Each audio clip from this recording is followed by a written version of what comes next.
বাংলাদেশে একজন ডাক্তারকে আজকে একটা ভিডিওতে দেখলাম সিগারেটের ব্যাপারে কথা বলতেছে যে সিগারেটের দাম বাড়াইতে হবে। সিগারেটের দাম বাড়ালে নাকি খাওয়া বন্ধ হবে বা কমে যাবে। যে সিগারেট আগে ছিল, যেমন অন্যান্য নর্মাল যেগুলো সিগারেটের কথাই বলি, 2 টাকা 3 টাকা, সেগুলো সিগারেট এখন 8 টাকা 10 টাকা পর্যন্ত হয়ে গেছে। তো যেটা 8 টাকা 10 টাকা আছে সেটা যদি 20 টাকা করে, আর যেটা 20 টাকা আছে সেটা যদি 40 টাকা পিস বানাই, তারপরে তো খাওয়া বন্ধ হবে না। আগেও হয় না, এখনও হবে না। তো এটার উৎপাদন যদি বন্ধ করে দেয়, কারখানা বন্ধ করে দিক। আর সিগারেটটা তৈরি হয় কি দিয়ে? তামাক দিয়ে। তো তামাক চাষটা বন্ধ করে দিক বাংলাদেশ থেকে, সেটা তো পারবে না। আর ডাক্তার যে কথাগুলো বলছে, ডাক্তারের একটা রোগী দেখলে ভিজিট নেয় 1,000 টাকা, বড় ডিগ্রি ধরলে তো আরও বেশি আছে।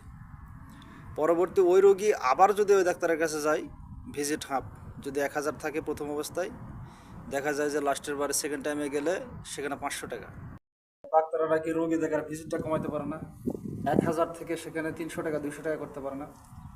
তা না করে 1,000 টাকা করে ভিজিট নেয় রোগী দেখার।